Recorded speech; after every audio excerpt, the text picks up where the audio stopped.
Il est 20 h sur nos antennes, c'est l'heure du journal de 20 h, comme je l'ai dit. Assou, bonsoir. Bonsoir Papis, bonsoir chers téléspectateurs. Alors, voici le sommaire. Guinée-Sénégal, retour à la normalisation de la circulation au niveau des frontières. Les autorités ont décidé de les réouvrir dans un délai de 3 semaines. La fièvre Ebola avait occasionné la sécurisation des frontières. L'UJTL met ses menaces à exécution sans succès. Les jeunes libéraux ont tenté de tenir un sitting devant le ministère de la Justice. Seulement voilà, la police est intervenue et a procédé à une dizaine d'arrestations. Un soutien pour la libération de Karim Wade, dont le procès s'est poursuivi ce matin. Ce matin, justement, l'audience s'est tenue sans les avocats de la défense. Les prévenus ont comparu seuls.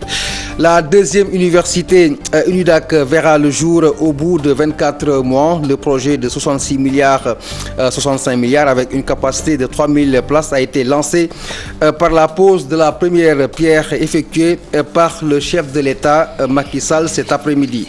En sport, CAN 2015, jour de compétition au programme Guinée-Burkina Faso nul blanc. Gabon RDC se joue à l'instant. En cas de victoire, les Gabonais seront qualifiés au second tour. Et puis le dossier du jour porte également sur cette Coupe d'Afrique des Nations. Y aura-t-il une récupération politique à la suite de la participation? Nous en saurons davantage dans ce journal. Tout de suite, nous allons commencer cette édition avec cet incendie d'un bus de Dakar Demdik complètement gâché. Ils en avaient immobilisé 3 au finish. 1 est brûlé. Pour les témoins de la scène, ce sont les étudiants qui sont à l'origine de l'incendie du véhicule. Pour le directeur de Dakar Demdik, peu importe le coupable, ils vont saisir la justice. Le directeur de Dakar Demdik est un témoin de l'incendie que nous écoutons avec Mbaké Amar.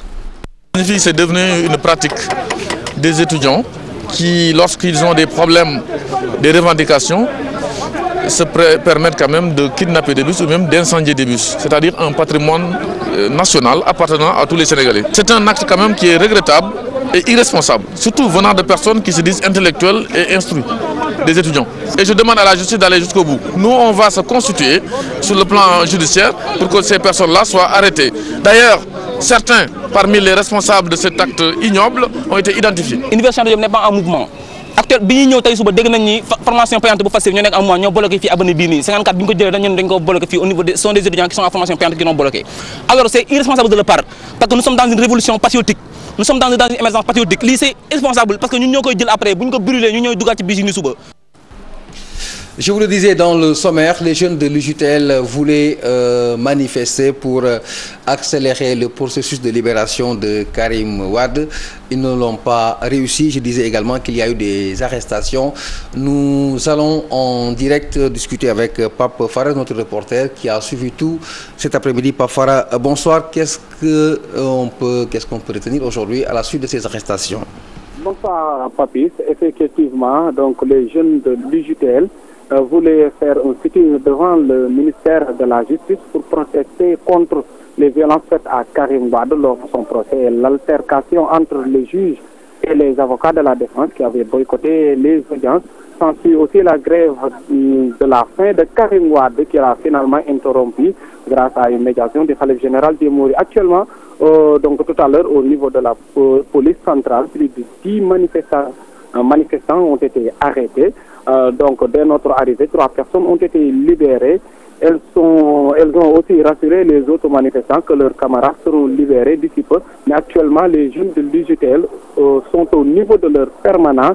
Et au niveau de leur permanence, on peut dire qu'il y a quelque chose qui se trame parce que des jeunes ont pris des pneus et des mèches. Ils ont pris donc un taxi pour aller, je ne sais n'importe où. Je les ai suivis, mais ensuite j'ai perdu de vue. Actuellement, nous sommes là. Il y a quelques jeunes qui sont rassemblés au niveau de la permanence du Parti démocratique sénégalais.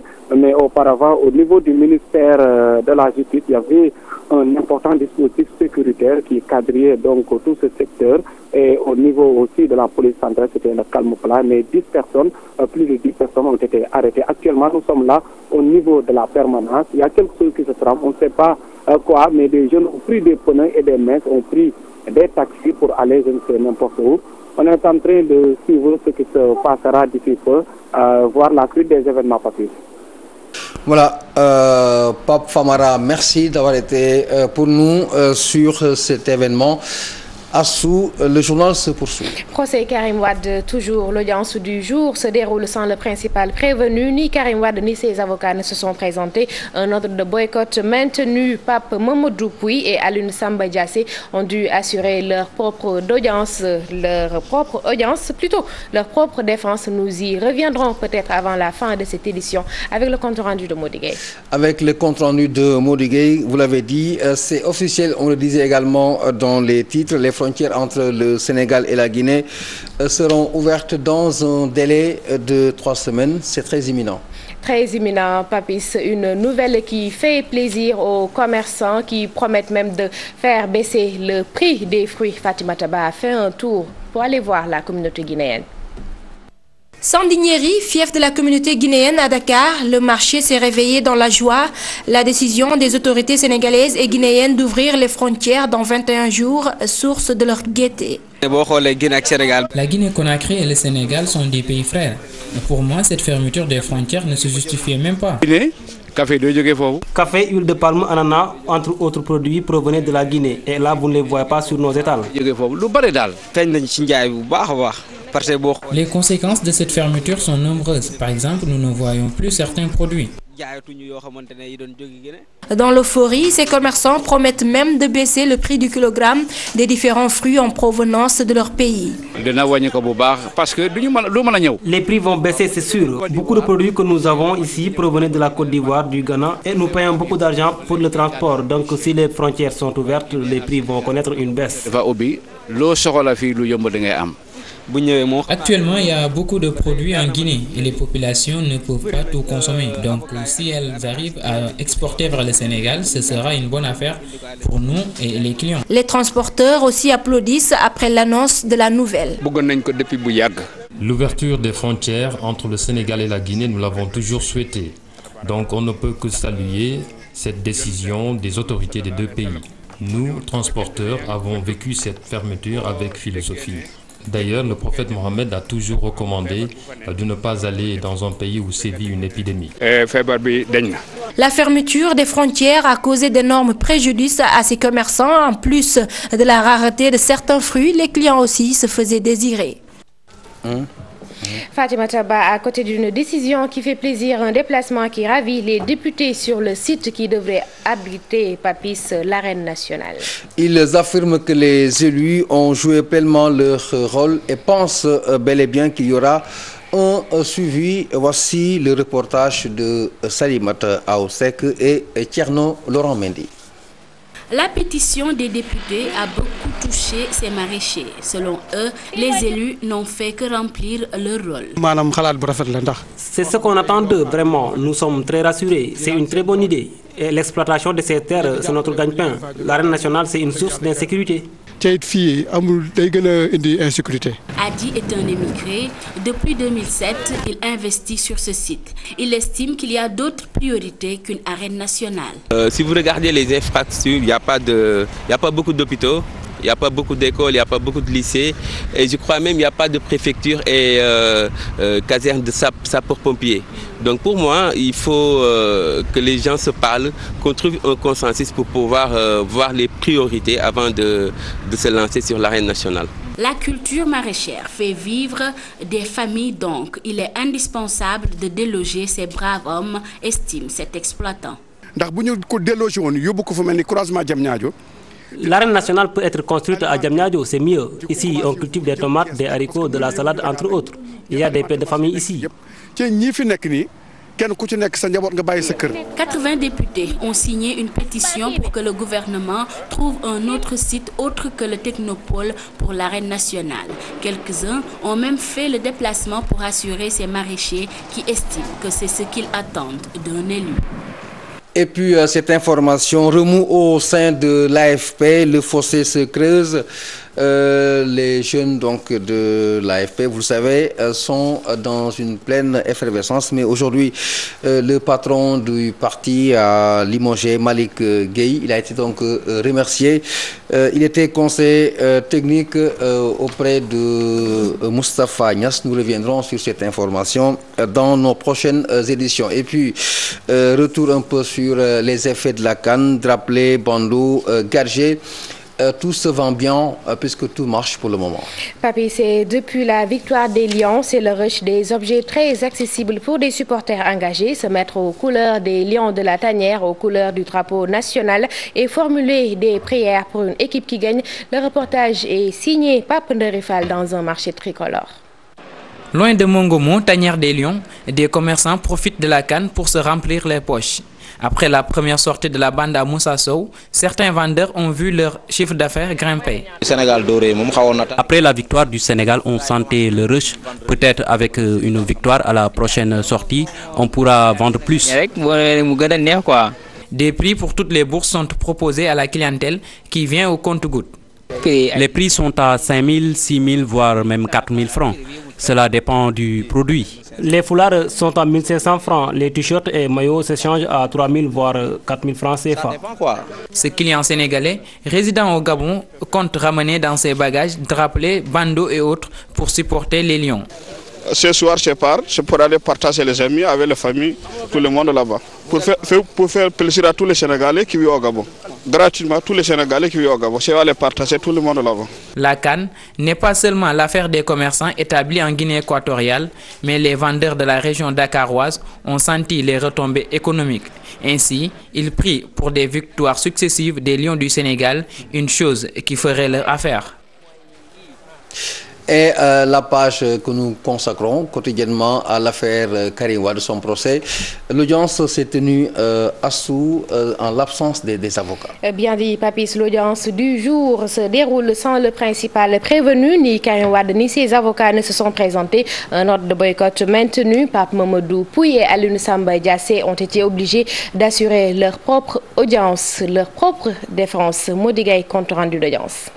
Il n'était pas là, on savait qu'il ne serait pas là. Karim Wade, l'absent le plus présent dans l'audience de ce matin, son nom revenait presque dans toutes les discussions. À la barre, le témoin Elie Manel Diop, ancien directeur de la société AHS Sénégal entre 2002 et 2007. Il charge directement celui qu'il qualifie comme son compagnon d'enfance. Karim Wade, pour le citer, est le principal acteur de sa nomination. Dans cette même ordre d'idée, il déclare avoir formalisé au besoin finalisé la création de la dite société. Une mise en place facilitée par l'ancien ministre d'État qui l'aurait présenté à Pierre Agboba, Pape Mamadou Pouye et Ibrahim Abdou Khalil Bourgi. Justement, c'est ce même Bibo qui est à l'origine de la création de la société citée plus haut. La confirmation est de Paul Sarr, un autre témoin qui déclare s'être occupé des actes de constitution chez le notaire, Patricia Ligue Diop. Pour un montant de 10 millions au départ, la société s'est retrouvée avec un capital de 260 millions, une somme versée dans les comptes de la notaire selon Paul Sarr, qui déclare avoir effectué les virements en espèces. Il est précédé à la barre par la dame Koumba Diagne, une Sénégalaise qui vit au pays de l'oncle Sam. À la barre, elle a retracé les péripéties de son implication dans la création de la société d'apport qu'elle attribue à Pape Mamadou Pouye et déclare l'avoir connu sous le nom d'Albert Paye. Confrontation à la barre, la belle-sœur à Alioune Samba Diassé les désigne du doigt avant de dire à qui veut l'entendre qu'elle a été utilisée. Faux rétorque l'accusé qui qualifie de contre-vérité ces déclarations car n'avoir jamais envoyé de mail ou participé à la création de cette société. Utilisé est le terme employé aussi par Fatou Babou, le quatrième témoin de cette audience pour charger Alioune Samba Diassé qui aurait profité de leur connaissance pour lui faire signer des actes de création de la société Aérosbus Service ABS. Désignée caissière, elle a travaillé durant de très longues années à la société Bourgie Transit. Rappelez que les prévenus présents à cette audience ont assuré leur propre défense après le refus de la Cour d'une suspension à cause de l'absence de leur conseiller. Une fenêtre culture dans cette édition, la maison du président poète, lieu de découverte et de ressources, Papis. Elle devient le lieu des mémoires pour conserver le vécu de l'homme de culture. Cette réflexion permettra de garder le patrimoine culturel du poète. Ainsi, le public aura accès à une page de l'histoire du Sénégal.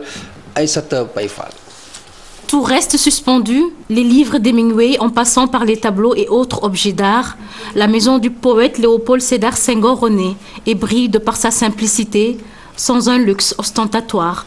Les dents de la mer s'érigent en musée pour les générations actuelles et futures. C'est vraiment l'homme de l'universel. Et je pense que l'usage le plus judicieux qu'on pouvait en faire, c'était d'en faire un musée, un lieu de mémoire, où le président serait toujours vivant. Parce que les personnes qui viennent nous disent en partant, on a l'impression qu'il est allé en vacances, il est allé quelque part et qu'il va revenir. Les meubles qu'il a achetés sont restés quand même depuis une vingtaine d'années en bon état. Ça nous donne une image de la personne que tout le monde n'est pas censé connaître. Rénovation pour un coût de 300 millions, autant de souvenirs ressurgissent. M. Sénac a le faire, sur demande du chef de l'État bien sûr, c'est de vraiment préserver le patrimoine culturel de l'État. Accompagner l'État dans des démarches pareilles en tant qu'entreprise citoyenne. On a repris totalement, à part le statut extérieur, les murs et tout, on a repris tout sur la maison. L'enduit tyrolien, c'était pas comme ça. Barthélémy Sarr, le cousin de Fadiout, proche du poète, admire les qualités de l'homme. À ma première permanence au palais même, le premier jour, le chef de poste m'a donné 3 journaux, Le Monde, Le Figaro et Le Soleil à lui remettre. Je suis allé au premier étage pour lui donner. J'ai tapé à son bureau, il est entré, il s'est levé, il est venu à la porte. Il m'a salué avant de prendre les journaux. Et ça a attiré mon attention. Enfant du terroir, homme de culture, homme d'État, chantre de la négritude, théoricien de l'enracinement et de l'ouverture, la maison de Léopold Sédar Senghor s'ouvre au public pour une nouvelle page d'histoire qui ne se refermera jamais. Et puis, la deuxième université de Dakar verra le jour au bout de 24 mois. Une première pierre aujourd'hui pour la deuxième université de Dakar et 24 mois pour voir le bijou de l'enseignement supérieur en entier. Le coût, 65 milliards, 30 000 places et des locaux pour le ministère concerné. À côté du bijou, une pierre précieuse, la Cité du Savoir, qui va accueillir bibliothèque, université virtuelle et mini-observatoire astronomique. Une pose d'une première pierre en présence de Dissa Préra. Dans exactement 24 mois, la nouvelle université Dakar 2 verra le jour. Macky Sall a procédé à la pose de la première pierre. L'infrastructure va désengorger l'université Cheikh Anta Diop de Dakar, mais aussi participer à élargir la carte universitaire du Sénégal. Nous avons mobilisé 65 milliards de francs CFA pour le financement de ce projet d'envergure conçu pour accueillir 30 000 étudiants. À l'issue d'un appel d'offres international, un consortium dirigé par l'entreprise turque Yildirim, avec la participation de l'entreprise sénégalaise Touba Matériaux, a été sélectionné pour la réalisation de ce vaste projet.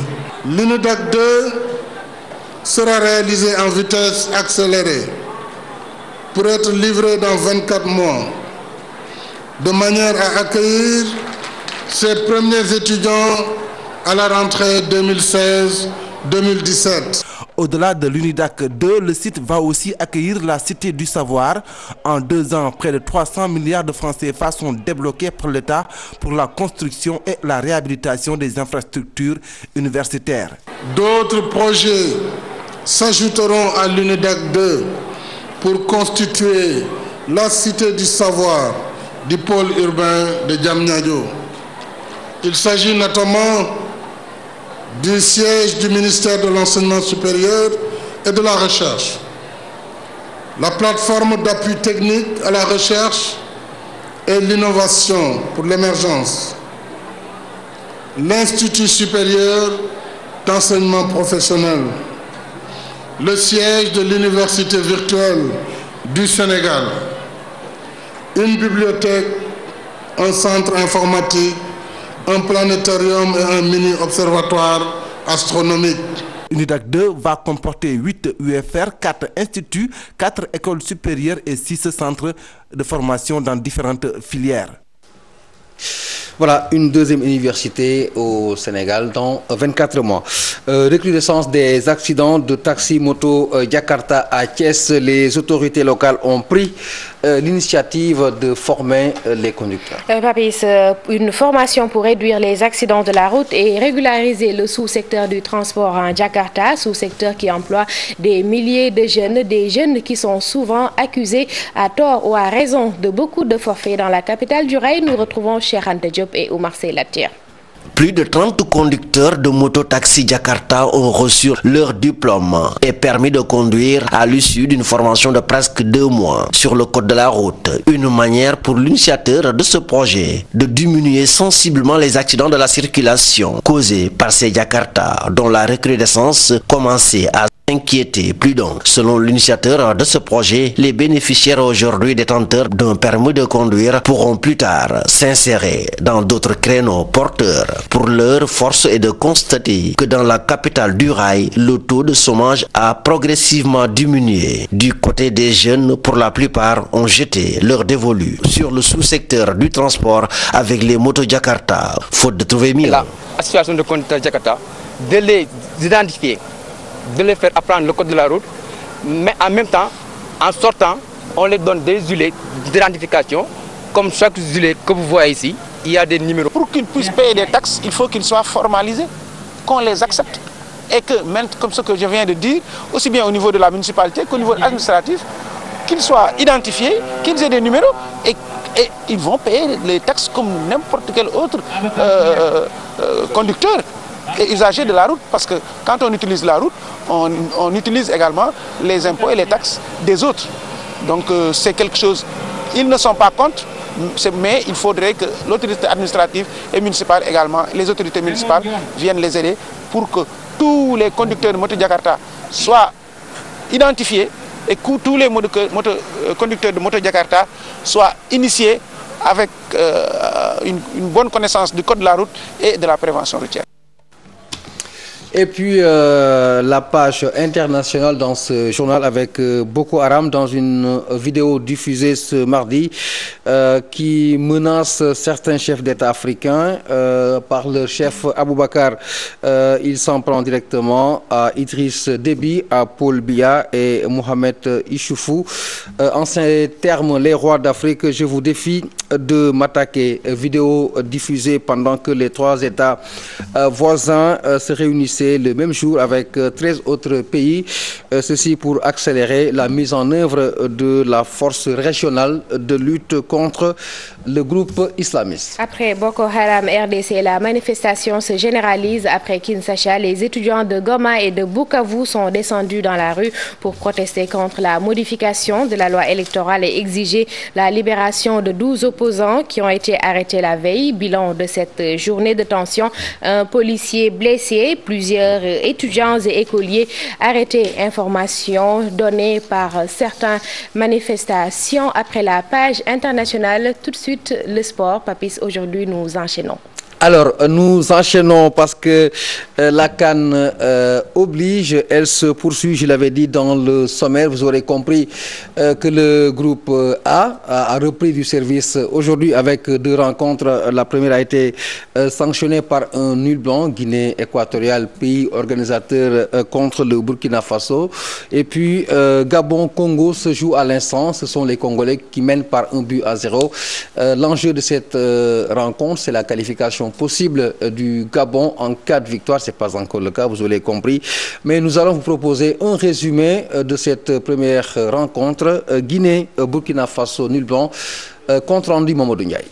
Les étalons concèdent un nul qui les maintient à la dernière place du groupe A. Avec un seul point au bout de 2 matchs, les hommes de Paul Put ont encore une fois obtenu beaucoup d'occasions sans les concrétiser. Ale Traoré a touché le montant sur un coup franc à la 17e minute. Même sanction après une nouvelle opportunité à la 39e minute. La frappe de Traoré, alors qu'il y avait peut-être un centre à jouer par Pitroipa. À la 52e minute, Pitroipa, jouant par intermittence, rate une occasion à bout portant. Les Burkinabés manquent le cadre face à un gardien équato-guinéen impeccable. La Guinée équatoriale a tenté un hold-up avec plusieurs contre-attaques, mais manqué de précision dans le dernier geste. Avec ce point obtenu, le Zalang national reste dans la course à la qualification, tout comme le Burkina Faso, sauf que les étalons n'ont plus tout à fait leur dessein entre leurs mains. Dernier acte de cette édition avec le dossier du jour qui a trait à cette Coupe d'Afrique des Nations. La prise en charge de l'État, l'État qui prend en charge l'équipe du Sénégal. Et la question c'est est-ce qu'il y aura une récupération à l'issue de cette compétition? Une prise en charge qui peut être rentable pour le régime actuel en cas de bonne performance, mais le plus grand gagnant, le principal bénéficiaire reste le peuple sénégalais, avis d'experts du monde sportif. Dans ce dossier signé Code Ndiaye. Effectivement, les primes ont été revues à la hausse et qu'il attend le jour de la finale. Quand on gagnera la coupe, chaque joueur aura, en plus de la prime fixée par le ministère des Sports et la Fédération sénégalaise de football, 20-30 millions. Pour ça, c'est une émulation. L'État du Sénégal a pris toutes les dispositions pour mettre l'équipe nationale dans de meilleures conditions de performance, chose jugée normale par ces acteurs du monde sportif. On a souvent pris en charge l'équipe nationale, ce qui est normal d'ailleurs, puisque en fait ce sont les contribuables, c'est le peuple qui prend en charge l'équipe nationale par le biais de l'État. Pour avoir des résultats, il faut mettre l'équipe nationale dans des conditions de performance. Nous remercions le chef de l'État pour ses efforts, mais aussi c'est une obligation de mettre l'équipe nationale dans de bonnes conditions. Une bonne performance des Lions pourrait susciter des retombées politiques certes pour le régime en place, mais ces acteurs sportifs soulignent que le peuple serait le premier gagnant. Il peut le faire pour des raisons politiques, mais en tout cas ce qui nous intéresse c'est le sport. Et que le sport, quand on a besoin de moyens financiers pour préparer une Coupe d'Afrique, quand le chef d'État s'y met, on applaudit de deux mains. On voit le côté sportif plutôt que le côté politique. Toutefois, l'ancien international Mamadou Diallo n'apprécie pas la promesse faite par le chef de l'État de donner 30 millions à chaque jour en cas de victoire finale. damay rafetlu d'abord li président Macky Sall def d'abord offre leen wax leen loolu bu ñu àggee foofu mu nekk lu rafet mais quand même aussi je pense que discours bi du foofu trop. parce que ni ma ko mën a waxee ñooñu ngay jox 30 millions yi bu ñu ko gagné xalaatal ne ñooñu jour bu si nekk pratiquement yaa ngi am 50 millions par semaine kon ça veut dire ne du xaalis mooy motivation bi ça veut dire ne motivation bi mooy foog ñu sonj leen xamal leen ñoom dëkk bi la ñu dem défendre dëkk bi dafa soxla benn résultat surtout problème bi situation yi nekkee Sénégal yi situation bi ñu nekkee nañu def le maximum pour indi coupe bi parce que bu ñu indee coupe bi mun na apaiser affaire yu bari donc mun na dalal xel yu bari. La CAN bat son plein en Guinée équatoriale. Les Lions portent l'espoir de tout un peuple. Une victoire finale serait synonyme de bonheur des gouvernants, mais aussi de toute la nation. Alors, c'est tout pour aujourd'hui, Assou, à moins qu'il n'y ait quelque chose à rajouter peut-être. Non, Papy, c'est bien fini pour ce soir. Bonsoir, chers téléspectateurs. Alors, à tous ceux qui nous ont suivis, merci et excellente suite des programmes sur nos antennes.